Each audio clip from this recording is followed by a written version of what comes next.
What's up, everyone? Welcome to episode 83 of the Left Coast Leafs podcast. I'm Sean Ord, with my good buddy Trevor Bast, Cody Ceci pod. Cody Ceci. He's the only 83. See, you threw out an interesting poll this morning. Will we ever see Cody Ceci play a game for the Leafs again? I voted no. I believe it was specifically a regular season game, because we could see him in the playoffs. You know what? He just gave us the biggest gift that a guy could give you. $4.5 million on the LTIR. Yes, he did. You know, we didn't even have to Lou Lamoriello it. I mean, they're going to fudge his recovery time for sure. Like, they're not going to let him, if he's ready to go, they're going to hold him out. I don't think they'll fudge it, though. Like, they got in trouble with Jared Cowan a few years ago, remember? Oh, yeah. Saying he was hurt but wasn't hurt. So yeah. But because that was a complete off-season transaction, though. Like, it was nefarious right from the start. This is an actual high ankle sprain. Yeah. Air quotes. I don't know. Yeah. So I think he's legit hurt, though. Yeah, he is legit hurt. And those high ankle sprains, they do take a while. Yeah, they could take up to 6 months to recover from. So you are back in the beer game a little bit. Like, I have a sip. Like I've gone through it, and now it's like, how hard do I want to get back on the train? Yeah. I'll try. You don't want to sabotage all of your efforts, because like the what was it called, the 30 whole 30. The whole 30 is it's a grind. It's a commitment. No, it was funny because like most people that I talked to about this, were like most impressed that I wasn't drinking alcohol for a month, and it's like not like a raging alcoholic. That is funny. And how did I hook you up tonight? You made cauliflower crusted pizza with vegetables and legitimate. I actually did not need the dough. I bought a frozen cauliflower crust pizza knowing you were coming over, but yeah, you got to hook a brother up. You needed the dough. Needed the dough. So we were going to call an audible on the beer. I texted Wyatt yesterday. Wyatt fucked up, didn't he? No, I got ahead of it, but he said, I'm going skiing to Mount Washington, 5 a.m. And so he's gone all day. So I just said to producer Reg here, I said, can you go get us a beer and surprise me? Wyatt fucked up. And so he did. Let's call a spade. Wyatt should be better. He should know and have you've been putting it on Twitter and Instagram. The new pod's coming Tuesday. You know what? You're right. If Wyatt was right. actually a good Liquor Planet person, he would have had this ready to go. Okay, so the timing. So 7 o'clock last night. I told him at 7 last night. He said, "Oh wait, 5 a.m." Like, Liquor Planet closes at 11. I gave him 7 o'clock last night. He could have got one of his employees to get it, right? It's not shocking. It's not shocking, given Wyatt's, props to Reg, the producer, though. Wyatt's commitment. We have a LIghthouse Brewing Company. Oh, have we had a LIghthouse beer before? I don't know. Maybe not. The same ceremony. It's in the bag. Oh, it's a dark one. Oh, Sean. This is keto friendly, apparently. It's the Seaport Vanilla Stout. Small batch brewed. Is it gluten free?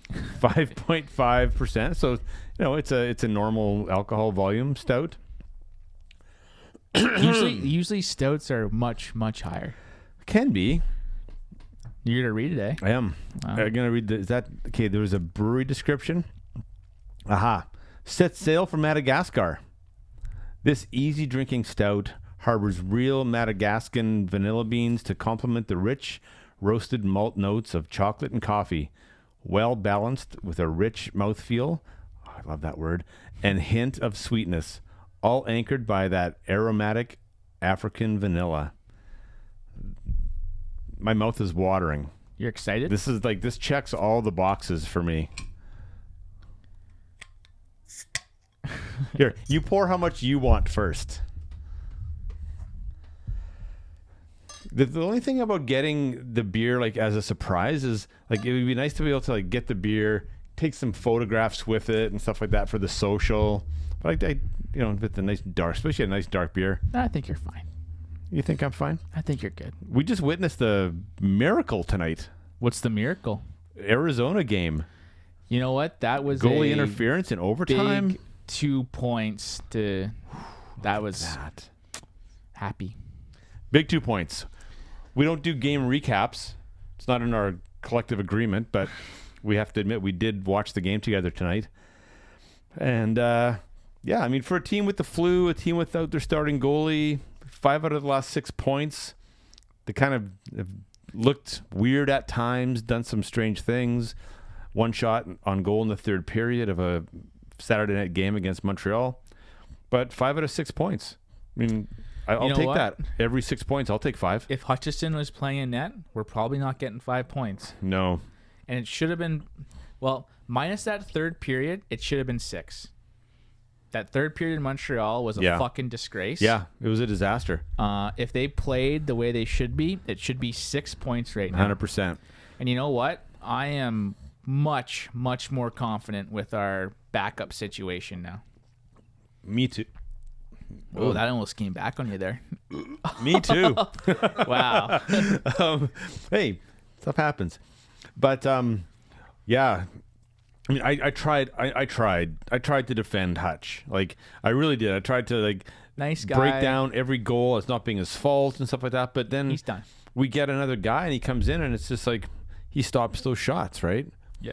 You know what? It is what it is. But he's probably has played his last game in the NHL. NHL? Yeah, maybe not.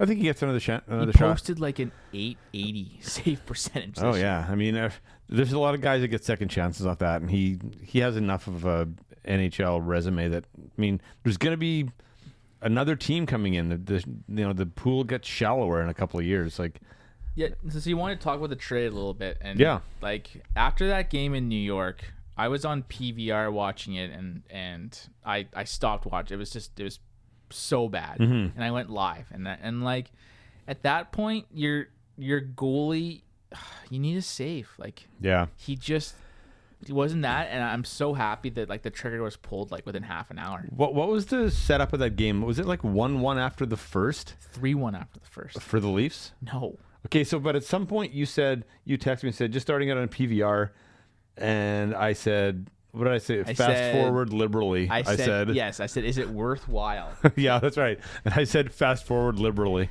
No, one thing that I wondered, though, is like when the trade went down, did the Leafs then have to fly? Like, does Hutch's mentor get to continue on the trip with with Trevor Moore to LA? Because it's a mentor trip. But I think, wasn't the mentor, because that was after the Ranger game, right? Because the mentors got a home game on the weekend, and then they got the road game in New York. I think that was it. Yeah, but but it was right after the game. Yes. Yes. Yeah. Ooh, that's awkward.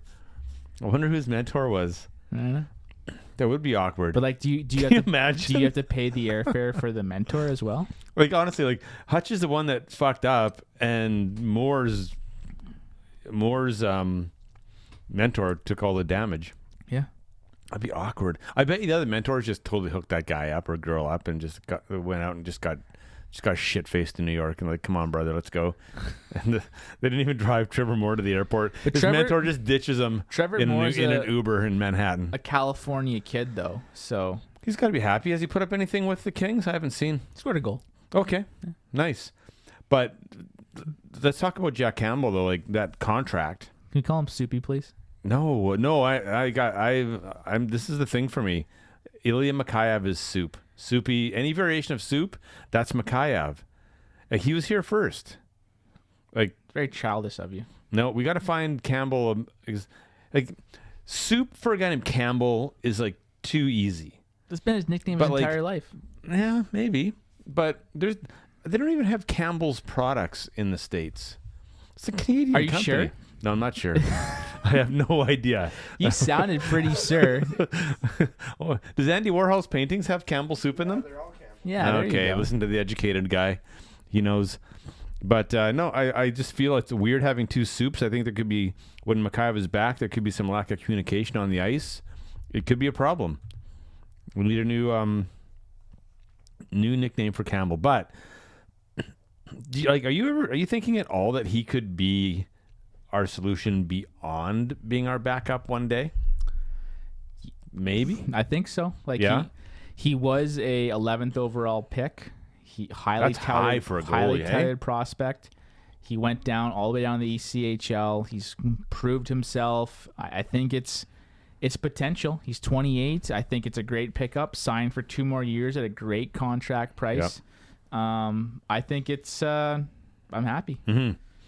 Definitely solidifies us. It's the NHL has shown that you need 2 goalies to play, and I think we have done that. And I think the another great thing about this trade is adding a guy like Kyle Clifford is a nice little pickup here. Yes. Adds a little bit of sandpaper to that 3rd line, 4th line potentially too, but like just a fantastic pickup. Does it show perhaps that even the Dubas is even open to maybe getting that type of defenseman for a stretch run too? Maybe someone a little grittier, or was it just part of the trade for the backup goalie? I think it's a great part of the trade. Yeah. And but the way that Sandin and Liljegren have been playing though, like I don't need to have a big enforcing defense. Small sample size. No, exactly. Like I would if we could have those two as our sheltered bottom pair, and insert an actual really good top 4 guy, then I mean I'd be happy. We don't need, because I've even said, and not even jokingly, because like the NHL playoffs are fucking insane, right? Mm-hmm. And sometimes the teams that win or go to the finals, they have a Brooks Orpik. They have who's that St. Louis 6D man from last year? I want to say Bertuzzo. Yeah, like the cross check guy. Yeah, like those guys actually have value in a long 2-month playoff run. Looking at the time on ice from this tonight, Liljegren had just under 10 minutes, Okay. Sandin just under 16. Okay. So there's room to work from. Like I think like he's obviously having them play sheltered minutes and like, getting them into it. But like I think we need just to keep racking up fucking points. Yeah, here. we do. That's all we need to do is rack up points. So that ice time discrepancy is Sandin kills penalties, right? That's probably yes. a big part of it right there. That's right. Yeah, he's actually pretty savvy on the penalty kill.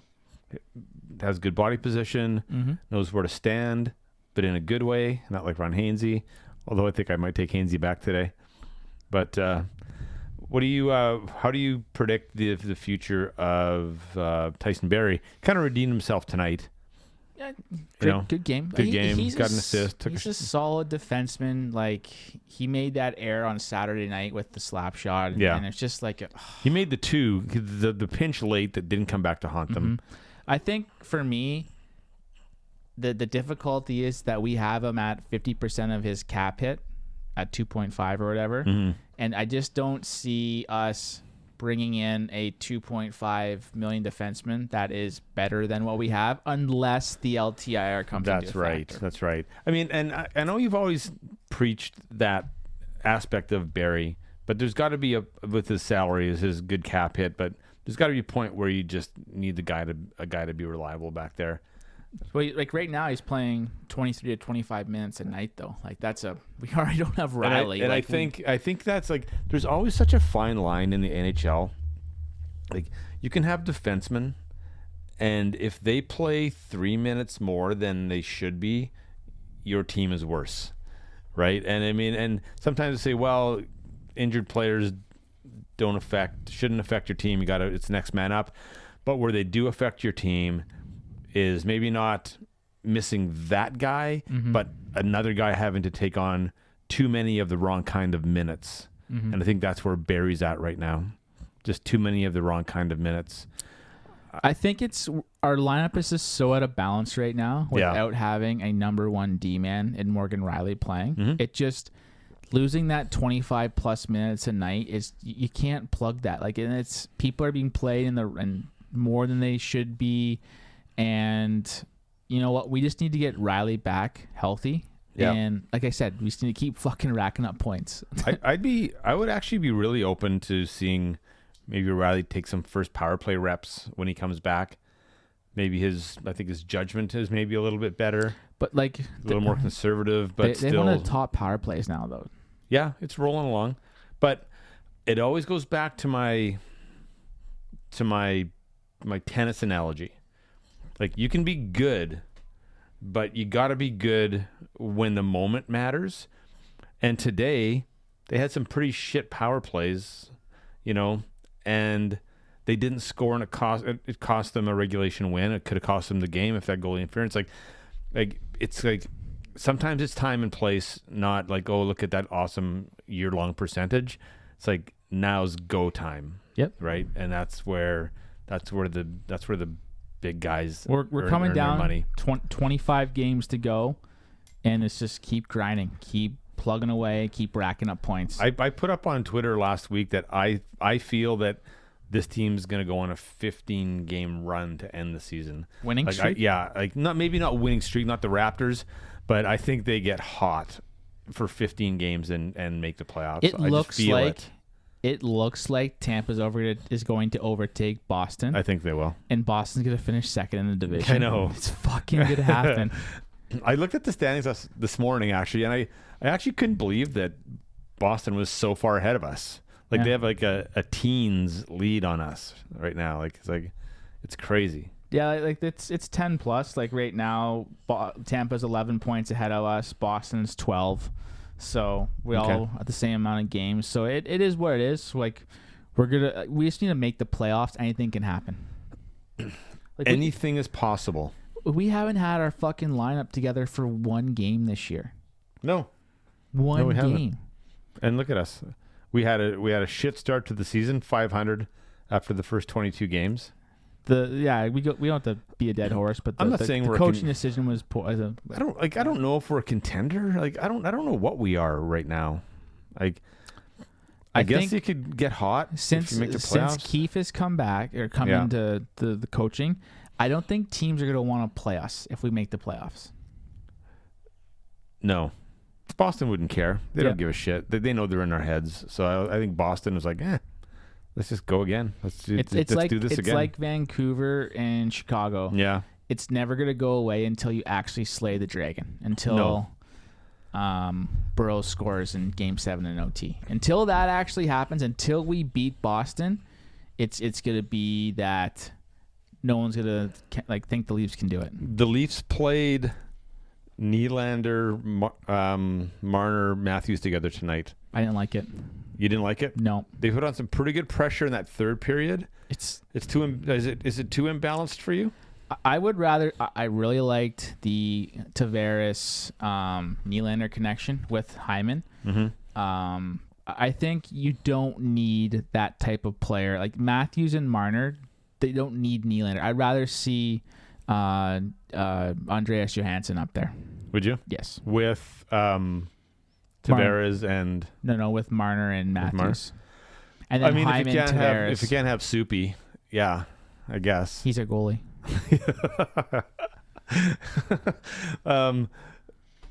I honestly believe if Mikheyev was not hurt, he would be up there. He'd be on that line.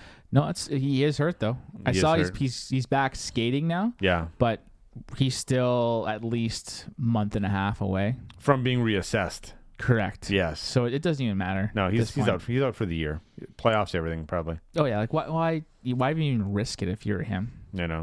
I mean, I wouldn't trust the Oilers doctors, but if they get a clean bill of health from the Maple Leaf doctors, you never know. Fair. But those Oiler doctors, that's something else. That's something else. So you're going to Ontario tomorrow. I am going to Ontario tomorrow. Nice. That's good. Yeah, a little 5-day trip back. What's the 5-day forecast? I haven't even looked. Look at it. Let's look. Wow, this is great podcasting. London weather. London fog.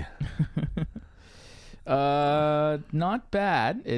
Wait, I'm still pulling it up here. Thursday, it's right now it's 1 degrees, but then Thursday when I get there, it drops down to -13. It does. It gets really fucking cold. Yeah, but only for 2 days, then back up to hovering around the 0 mark. That'll be fine. And what's our schedule? We don't have 3 and 4 this weekend. No, we play Thursday, Saturday. Do we have a back-to-back? No, we play Sunday then? We have a Buffalo, Ottawa back-to-back. Oh, so we play Sunday then. Thursday, Saturday, Sunday? No, so we play Thursday and then Saturday in Ottawa, and then on Sunday in Buffalo. So I'm gonna just go on a limb here, and if we don't get 4 regulation points out of Buffalo and Ottawa, I'm burning my house down. Last week you picked 4 points out of the 3 games. I picked 2, but this was pre-trade, so nothing. None of that matters. But they got 3 out of those 6, right? They got 3. I think I remember I thought about that. No, they got. Before I went. So they had a win on Friday. Plus, so they lost in New York. Yeah. So they got 3. They got 3 out of the 6. So we're in the middle. I said 2. You said 4. So this week we already got 2. We have 3 coming up. We're getting 6 points. I'm going big. Who's the Thursday game? Thursday they are playing Dallas at home. Okay. Yeah. Freddie's back. I'm going 6. We're gonna shit kick Ottawa and then shit kick Buffalo. Okay. Let's go. Detroit beat Buffalo. Whatever. I don't care. Okay, I don't care. Rub it in those guys' faces. They don't deserve nice things, the Sabres. I do feel bad for them.